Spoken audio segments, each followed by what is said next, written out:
Pertama, kalau ingin mendapatkan surga Firdaus tadi dan kebahagiaannya diturunkan ke bumi, dibawa sampai mati, masuk ke alam kubur lebih bahagia lagi, maka amalan pertama untuk melatih menguatkan iman itu, coba berlatih untuk menunaikan sholat dengan khusyuk. Kalau Anda kerjakan benar sholat ini, maka apa yang Anda dapatkan? Teman-teman ingat betul, saya mau tanya sebentar. Keabadian yang abadi disebut dengan sa'id. Kalau kita ingin turunkan ke dunia percikannya kita dapatkan, usahanya disebut dengan apa? Masih ingat? Aflah itu kalau didapatkan, kata dasarnya apa tadi? Falahun. Lihat baik-baik. Kata Allah dalam Al-Quran tadi, kalau ingin mendapatkan falahun, amalan pertama sholat. Makanya ketika dipanggil sholat, kalimat falah dilekatkan pada panggilan sholat. 5 kali diingatkan. Begitu muadzin kemudian azan memanggil Anda, hayya 'alas shalah. Anda bertanya, ya Allah kenapa kami mesti sholat? Dijawab, hayya 'alal falah. Yuk, pagi ayo. Yang sejati datang sini. Belum dapat sujud, belum dapat ruku, saya berikan. Makanya ketika orang sholatnya benar, dia akan mendapatkan 5 keutamaan. Saat di dunia nih, belum ke akhirat, 5 keutamaan yang tidak diberikan pada orang yang tidak sholat. Atau orang sholat tapi sholatnya nggak khusyuk. Sebab syarat mendapatkannya khusyuk. Alladzina hum fi sholatihim khasyi'un. Bukan alladzina hum fi sholatihim saja, tapi ada kalimat khasyi'un. Artinya yang tidak khusyuk saja nggak akan dapat, apalagi yang nggak sholat. Apa yang 5 ini? Lihat baik-baik. 1. Orang yang sholatnya benar, pertama kali sebelum mendapatkan kebahagiaan hakiki dari Allah Subhanahu wa Ta'ala, akan dirubah dulu perilaku hidupnya menjadi perilaku yang lebih baik. Kalau orang itu sholatnya benar, maka sholat itu akan melatih dia untuk berubah, bertransformasi jadi orang baik. Itu ada di Quran surah ke-29 ayat ke-45. Innas sholata tanha 'anil fahsya'i wal munkar. Sumber keburukan cuma 2, kalau bukan fahsya itu munkar. Maaf, pornografi, porno aksi, LGBT, kata-kata jorok, kotor itu fahsya. Di orang sholat kata Allah, mustahil berkata-kata kotor. Orang sholat tidak akan pernah mencela. Orang sholat tidak punya kata-kata jorok. Jadi kalau ada sekarang orang yang sholat senang mencela orang lain, itu berarti ada masalah dalam sholatnya. Dan dia belum dijamin sebagai ahli surga terbaik. Dan hidupnya nggak bahagia. Nggak bahagia. Aneh nih. Sholat tapi senang celah orang. Aneh. Aneh. Yang paling bahaya adalah menikmati celahannya. Itu yang paling aneh. Anda ngaji. Anda ikut taklim. Taklimnya sesuai Quran, taklimnya petunjuk sunnah. Anda sholat, Anda puasa, tapi Anda masih senang mencela orang lain dan menikmati celahan itu. Kalau nggak mencela, kayaknya nggak komplit kehidupan. Maka ada yang salah dengan ibadah Anda. Ada yang keliru. Karena mustahil taat bertemu dengan maksiat, itu mustahil. Mungkar, keburukan yang diingkari oleh hati, sumbernya nafsu perut dengan akal. Bohong, mencuri, menipu, membunuh, merampok, membegal, mabuk dan sebagainya. Itu namanya mungkar. Orang sholat gak mungkin mengerjakan mungkar. Jadi kalau sholat kita benar, cukuplah Anda sholat, maka Anda akan jadi orang baik. Makanya kata Nabi, Anda punya anak dari kecil ajarin sholat. Sholat, kalau naik jadi balik, kerjakan terus. Kasih pelajaran membuat dia mengerti. Kalau masih susah, berikan pelajaran. Ini sering diterjemahkan dengan memukul. Mukul di Arab beda dengan konteks mukul sekarang. Mukul di Arab tuh ngasih pelajaran supaya ngerti. Anda bisa terjemahkan dengan konteks lain. Uang jajannya tahan, yang kesukaannya simpan dulu. Bisa dengan konteks kekinian, tapi poinnya, kenapa anak Anda dari kecil ajarin sholat, sampai kenalkan dengan masjid, ajari 3 tahun bawa ke masjid, kenalkan dengan masjid, gak ada masalah lari-lari itu sebelum waktu sholat. Kenalkan dulu. Dulu orang-orang tuh begitu, sebelum waktunya dikenalkan, jalan, begitu lari, biarin dulu. Setelah itu diberi pengertian, nah ini bukan tempat berlari, yang berlari di sana nanti, yang di sini nanti akan ada orang-orang baik semuanya. Terus Anda lihat berbaris, baris rapi. Kalau pengen baik ikutan baris nanti. Terus nanti ada yang mimpin di depan, namanya imam. Imam itu siapa ya? Tetangga kita bukan yang Pak Imam, bukan. Bukan. Kalau tetangga kita namanya Imam S. Arifin. Kalau yang ini imam sholat namanya. Imam sholat itu nanti akan pimpin menyembah Allah. Allah siapa ya? Allah itulah yang memberikan ayah rizki.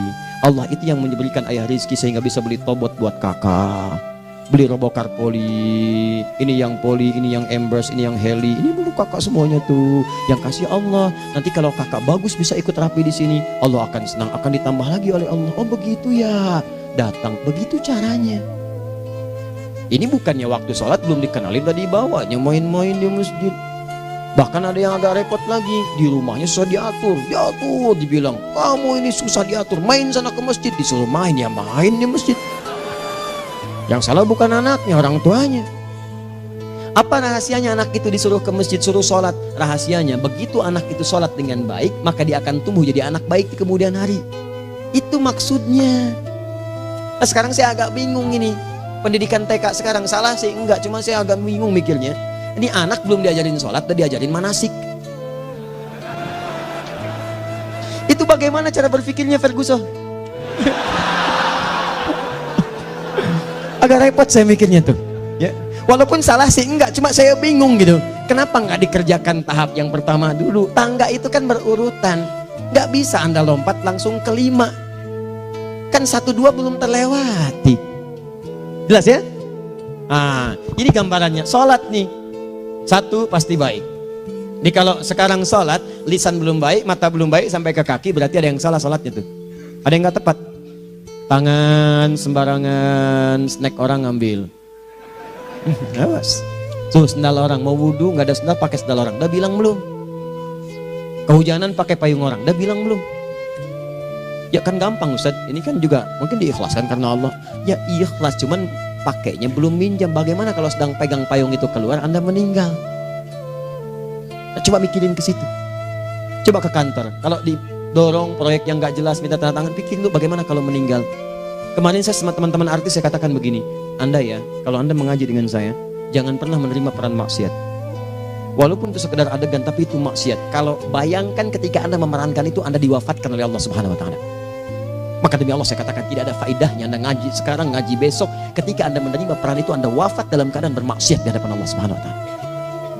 Maka saya pun katakan pada Anda, ayo belajar yang betul, pahami. Bangun sholat, belajar, dalami seperti orang tua kita dulu. Tinggalkan nyontek, budaya yang gak jelas. Rasakan ketika nyontek Anda wafat. Apa yang Anda dapatkan? Di Libya itu, kalau nyontek, di Libya ya, saya pernah sekolah di Libya nih. Itu kalau nyontek, dibiarin aja dulu. Dan rekornya 100% ketahuan. Begitu sudah selesai, cuma jeda 2 jam, langsung ada panggilan. Si Fulan silahkan datang ke kantor.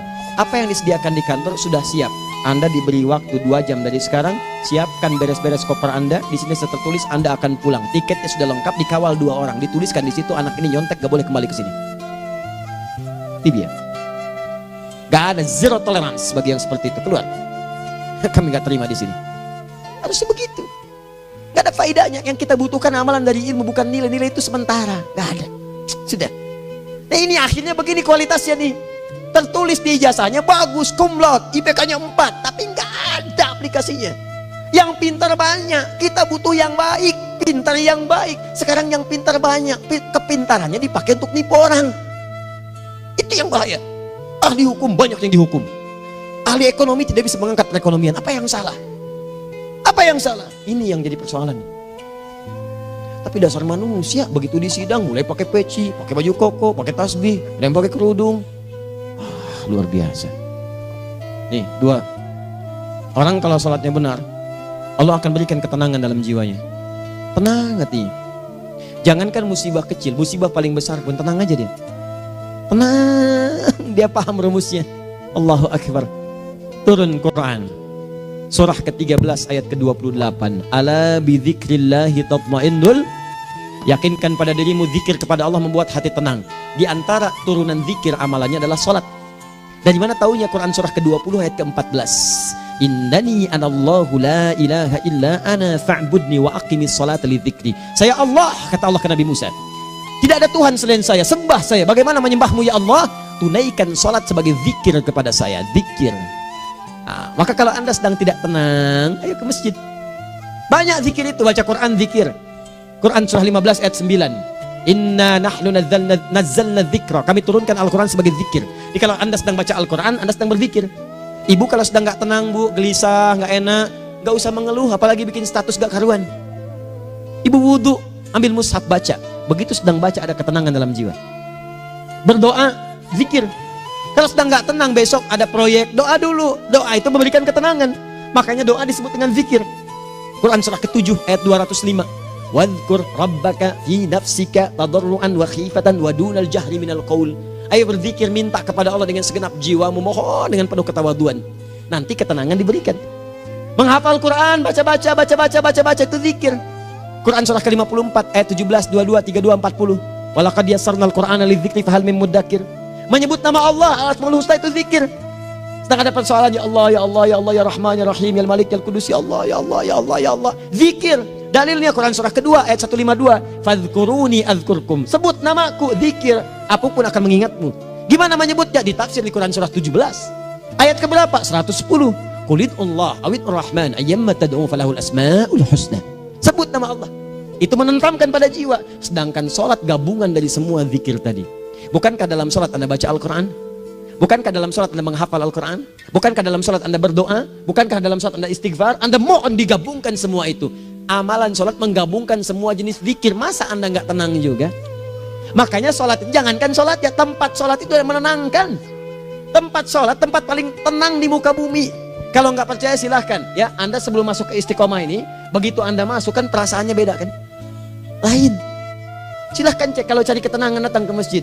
Masuk, wudhu masuk, sholat 2 rakaat, tenang. Dekat kipas angin, saking tenangnya, plek, ngantuk tidur. Beneran, enak. Makanya saat Ramadan kalau orang pengen cari ketenangan, lihat di perusahaan-perusahaan penuh tuh musola, pada tidur. Ya, mengamalkan hadis palsu. Ya, dia musoim ibadah, tidurnya orang puasa ibadah, hadis palsu. Nah, itu teman-teman. Itu gambarannya tiga. Orang yang sholatnya khusyuk benar, itu dijamin langsung oleh Allah Subhanahu wa Ta'ala akan dimudahkan semua urusan hidupnya termasuk rezekinya. Ini yang saya katakan. Jadi saya katakan tadi, di akhirat ini, di surga, rezeki tinggal ngambil. Anda kalau benar sholatnya, itu langsung dijanjikan oleh Allah. Rezeki itu nggak perlu Anda banyak pikirkan. Ikhtiar sedikit, datang. Bahkan dari sisi yang tidak Anda duga. Apa dalilnya? Quran surah ke-65 ayat 2 dan 3. Ditafsir di Al-Baqarah ayat 2 dan 3. Wa may yattaqillaha yaj'al lahu makhraja. Ada orang yang meningkatkan takwanya kepada Allah, kami mudahkan urusan hidupnya. Setiap persoalannya diberikan jalan keluar, mudah. Solusi. Setiap ada problematika, ada solusi.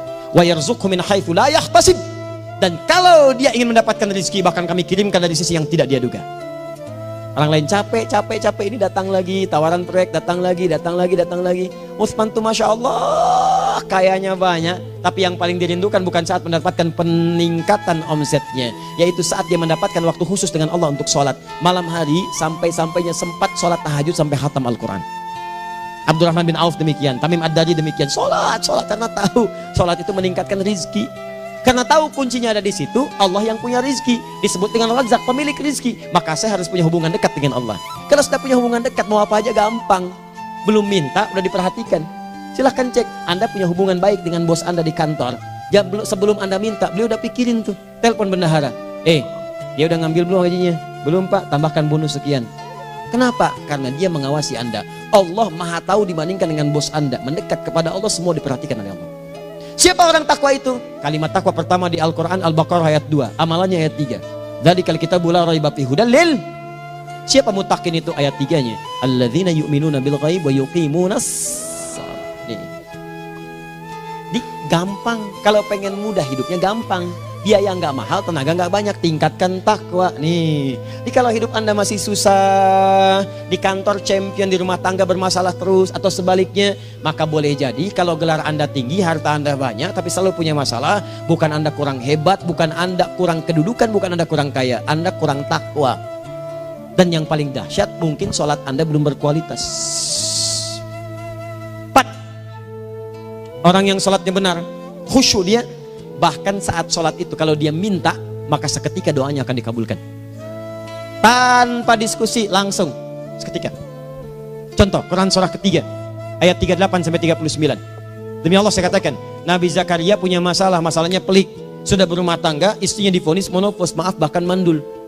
Gak mungkin punya keturunan. Maka apa yang beliau kerjakan? Secara singkat beliau sholat. Begitu sholat minta kepada Allah. Hunalika da'a Zakaria rabbah. Di mihrab itu beliau bermohon kepada Allah. Bermohonnya sambil sholat. Qala rabbi habli min ladunka dzurriyyatan thayyibah innaka sami'ud du'a. Ya Allah, mereka katakan saya nggak mungkin punya keturunan. Sekarang saya ingin katakan, ya Allah, saya hanya minta darimu saja, saya nggak akan dengarkan mereka. Ya Allah, mohon Engkau maha mendengar, ya Allah. Maha mendengar doa saya. Kalau kepada yang maha mendengar aja nggak mengabulkan, kepada siapa lagi saya mesti minta? Apa yang terjadi? Fanadatul malaikatu wa huwa qa'imun yusalli fil mihrab. Turun malaikat mengabarkan, sedangkan beliau masih sholat, belum selesai dalam sholatnya. Sholat khusyuk itu belum selesai sholat aja dikabulkan, doa sudah turun. Sholatnya belum selesai, doa sudah dikabulkan. Annallaha yubashshiruka bi Yahya. Allah kasih kabar gembira. Doa kamu didengar, dikabulkan. Kamu akan punya anak. Namanya langsung dari Allah Yahya. Artinya hidup yang mustahil menurut manusia. Lahir seorang dari rahim perempuan yang menepus dan mandul, bayi yang hidup. Kata Allah, nggak ada yang mustahil bagiku. Jadi dan jadi dia. Berita baiknya, Nabi Zakaria sholat dikabulkan. Umat Nabi Muhammad sebelum sholat sudah ditunggu oleh Allah. Mau minta apa? Aku kabulkan sekarang. Hadisnya qudsi. Saya bacakan. Hadatsana qala Rasulullah sallallahu alaihi wasallam qala Allahu azza wa jalla qasamtu shalah baini wa baina abdi. Kata Allah, saya bagi dua ya salat antara aku dengan hambaku. Wali abdi ma sa'ala. Kalau hambaku benar salatnya, aku berikan apapun yang dia minta sekarang. Idza qala al-abdu alhamdulillahi rabbil alamin. Bagian pertama. Kalau hamba benar nih baca Al-Fatihahnya dari alhamdulillahi rabbil alamin, kalau Allah azza wa jalla dijawab oleh Allah, hamadani abdi, hambaku sedang memujiku.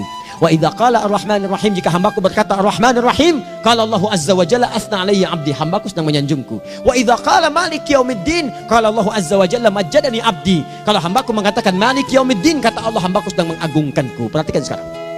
Wa idza qala al-abdu iyyaka na'budu wa iyyaka nasta'in, jika hambaku berkata sekarang, ya Allah, kami sekarang ibadah, sholat menyembahmu, dan kami sekarang sedang punya masalah, kami hanya minta tolong kepadamu ya Rabb. Apa jawabannya? Beda dengan sebelumnya. Kata Allah, hadza baini wa baina abdi. Inilah perjanjian antara aku dengan hambaku. Wali abdi, kalau hambaku benar khusyuk sholatnya sampai detik ini, baru sampai Al-Fatihah itu pun belum tuntas. Baru sampai Al-Fatihah itu pun belum tuntas. Kalau benar bacaannya, betul sholatnya dari takbir sampai dengan selesainya, sampai ayat itu, iyyaka na'budu wa iyyaka nasta'in, kata Allah, masalah apapun yang dia minta sekarang, aku akan kabulkan. Besok saya kasih rahasia.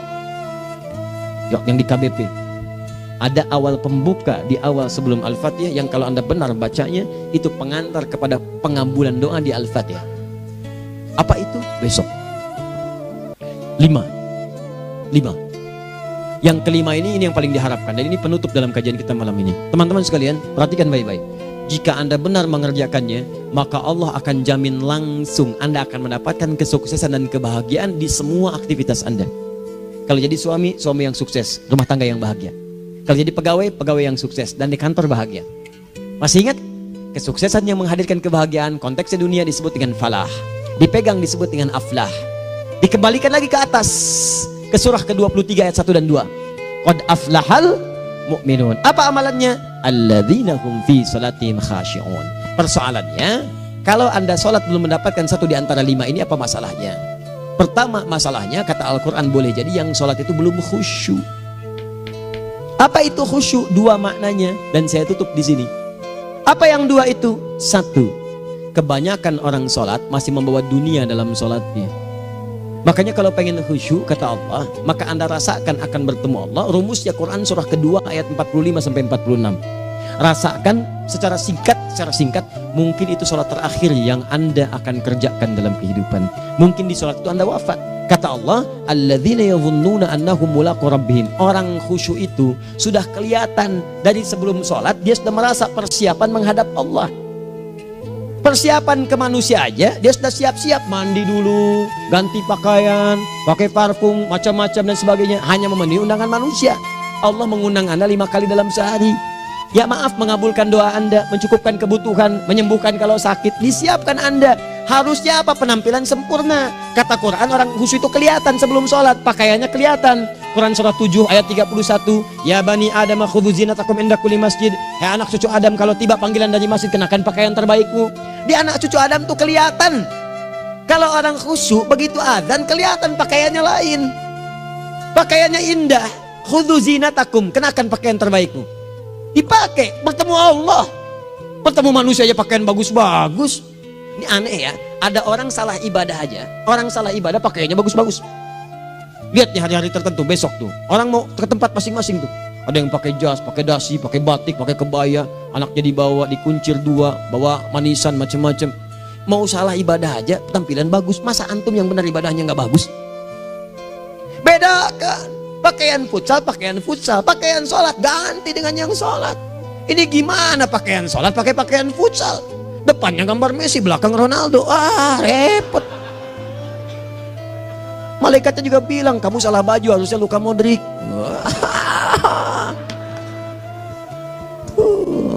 Hafal saya. Ayo mau tanya apa? Mourinho dipecat saya tahu. Lagi nganggur sekarang, ditawarin Benfica dia nggak terima. Sekarang jadi dia komentator di BeIN Sport. Nanti sebentar lagi dia akan komentar di laga Saudi dengan Qatar dan komentar laga Arsenal dengan Ipswich. Digantikan oleh Solskjaer. Dia super sub dulu. Ya, super sub. Ya, the baby assassin, ya pembunuh yang berwajah baby face. Masuknya di akhir-akhir, gol. Sekarang melatih dia 5 kali kemenangan, belum kalah sama sekali. Saya hafal itu. Tapi masih di urutan ke-6, tapi jaraknya ke yang ke-4 itu tinggal 3 poin lagi. Hafal saya, Liverpool tahu cuma 4 poin sekarang bedanya, kemarin 7 kalah 2-1 sama Manchester City. Walaupun banyak analisis yang menyebutkan mungkin itu diberikan saja gitu kan, karena ada yang lain-lain. Hafal kedua Manchester City, hafal saya. Ayo mau tanya apa lagi? Tottenham Hotspur ke bawahnya, ada Chelsea, ada Arsenal, baru kemudian Manchester United. Liga Italia, wah udah gak kekejar Juventus. Ya, apa lagi? Dan seterusnya lah. Gak ada ujungnya bahas yang begituan. Jelas ya? Maksud saya, Anda tanya itu saya jawab. Tapi tidak menghilangkan ibadah kita yang lain. Dan apa ruginya? Ya tahajud lah. Apa yang bisa dikerjakan besok, lihat besok. Ya kan tahajud kan bisa besok. Ada orang tahajud jam 10 pagi? Gak ada. Lebih baik Anda kerjakan malam tahajud. Yang tidak bisa dilihat malam bisa dilihat besok. Cara berpikirnya bagaimana kalau besok meninggal, gak kesampaian teman-teman sekalian, gak kesampaian. Nah maka dari itu, Anda kalau mau ada panggilan sholat, siap-siap baju yang bagus, itu sempurnakan. Anda panggilan orang mandi, panggilan Allah, buka Quran surah 5 ayat 6, sempurnakan wudhu. Ya ayyuhalladzina amanu idza qumtum ila sholati faghsilu wujuhakum, wudhu yang baik, berpakaian yang rapi. Kenapa? Karena boleh jadi saat dipanggil Anda wafat saat itu. Maka wafat Anda dalam keadaan yang suci, dengan keadaan tobat, dengan pakaian terindah pada saat itu. Yang kedua, maaf, orang-orang kurang khusyuk itu saya tutup. Yang kedua itu karena kebanyakan orang sholat tidak paham, tidak mengerti apa yang dibaca dan dilakukan dalam sholatnya. Jujur pada diri sendiri, jawab pada diri Anda. Sampai sekarang Anda sholat, berapa persen bacaan sholat yang Anda pahami? Jangan-jangan selama ini Anda sholat ribuan kali sujud, ribuan kali ruku, gak ada yang paham yang dibaca. Sekian persen yang paham, bagaimana sholat Anda bisa khusyuk? Pekerjaan Anda dipahami, urusan akhirat Anda gak dipahami. Di mana cara berpikirnya? Aku yang bagaimana atau engkau yang harus bagaimana? Ya, coba berubah. Nah ini baru satu amalan, belum yang lainnya. Ada 5 amalan lagi yang kalau kita bisa turunkan itu, selain sholat yang khusyuk, maka jaminan tadi akan datang. Baru sholat khusyuk aja 5 datang, apalagi ditambah dengan 5 amalan lainnya lagi. Demi Allah saya katakan, dunia kecil sekali, gak ada nilainya. Akhirat aja enak, nikmat. Saya ketemu Ustaz Arifin beberapa waktu lalu, dan kita doakan semoga Allah berikan kesembuhan, kesehatan. Saya datang, biasa kita ada berdoa, duduk. Bang istirahat, bang butuh istirahat, umat udah nunggu. Dah gak usah mikir yang lain, karena beliau cerita masjid, cerita zikro, cerita mana. Ya insya Allah, nitipin ini, nitipin itu dan seterusnya. Dan yang paling indah adalah, bang kita saling panggil weekend. Nikmat, gak ada yang senikmat ini. Zikir, Allah, doa. Nah bayangkan sakit tapi masih nikmat gitu. Nikmat. Iya bang, saya paham. Istirahat dulu. Banyakkan nanti orang jengkuk. Saya pamit dulu ya, supaya bisa istirahat, supaya tenang. Lama kita pegangan tangan, ngobrol, saling mendoakan. Itu nikmat. Dan cara berpikirnya kalau sudah pakai iman, semua nikmat. Ada uang nikmat, gak ada uang nikmat, sakit nikmat. Karena cara berpikirnya lain. Nanti kita bertemu lagi, saya terangkan pada Anda. Dan saya contohkan satu kisah. Bahkan ketika ada orang yang diuji Allah dengan ujian yang sangat luar biasa, yang menurut sementara orang itu ujian sangat luar biasa menggetarkan jiwanya dan susah untuk bertahan, tapi orang ini nikmat saja menjalaninya. Nikmat. Ada yang di rumah tangga, ada yang di macam-macam. Contohnya banyak. Satu contoh saya berikan di malam ini. Sekali suami istri, wah luar biasa. Istrinya itu cerewetnya Pak, bukan cuma cerewet, ngeselin bagi suaminya. Maaf Bu ya, bukan ibu maksudnya. Jadi semua yang dikerjakan suami salah. Pengen mangga, ayah kalau kita sekarang dibeli mangga. Kenapa mangga yang ini? Saya pengennya mangga yang lain. Belikan mangga. Kenapa beli mangga aja? Jeruknya mana? Jeruk. Semua. Pokoknya semua yang kerjakan suami salah. Tapi suami tidak pernah mengeluh. Ini kerjakan, itu kerjakan. Satu kali, perhatikan cara memandangnya. Ketika iman sudah masuk ke dalam jiwa. Kata temannya, akhi, istri kamu ini begini nyusahin kamu. Kenapa kamu gak cari yang lain? Kan gampang ada syariat. Udah pisahin aja cari yang lain. Kamu tenang ibadah. Apa jawabannya? Allah sudah turunkan surga ke saya lewat dia. Kenapa kamu meminta saya untuk menjauhinya dan meninggalkan surga saya? Di cara melihat dia, bukankah ketika ada berbagai keluhan saya sabar? Bukankah sabar mendekatkan saya ke surga? Allah kirimkan tipikal istri seperti ini supaya mendekatkan saya ke surga. Dengan itu kan saya banyak pahala. Saya sabar, pahala banyak. Sudah Allah berikan pahala kepada saya. Kamu malah nyuruh saya untuk berpisah dengan pahala itu.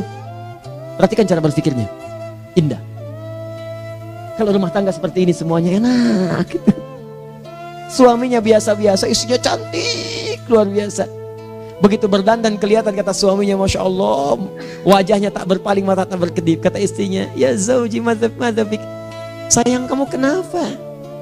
Wallahi syakiran lillah bihadari, demi Allah aku bersyukur mendapatkan istri secantik kamu.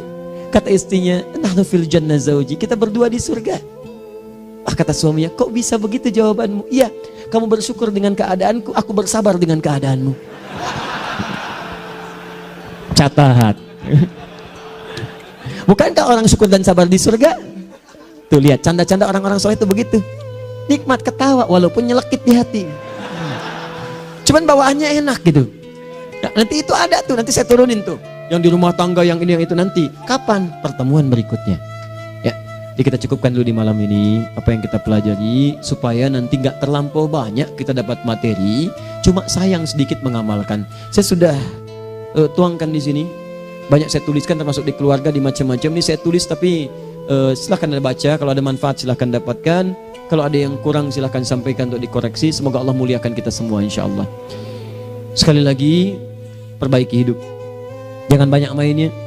Dan sudah, jangan banyak membuang dengan yang sia-sia, apapun yang dihadapi. Sekali lagi, tolong jaga kondusivitas, bantu negara kita, ketertiban, keamanan. Kalau saya menyampaikan sesuatu ada singgungan dengan yang kekinian, itu maksudnya koreksi masukan-masukan supaya diperbaiki. Tapi tetap dalam urusan pemilihan kita punya pilihan masing-masing yang tidak boleh dipaksakan. Jelas ya? Baik, jadi ya saya sampaikan sekali lagi. Pertama, pilih mana? Anda dipaksa harus ikut, atau yang kedua, kita bebas memilih sesuai. Dah. Sudah ya. Jadi kita akhiri, subhanakallahumma bihamdika asyhadu an la ilaha illa anta astaghfiruka wa atubu ilaik. Wa akhiru da'wan alhamdulillahirabbil alamin. Berjumpa besok sesi terakhir fikih ikhtilaf di Masjid Ar-Rahman Kota Baru Parahyangan.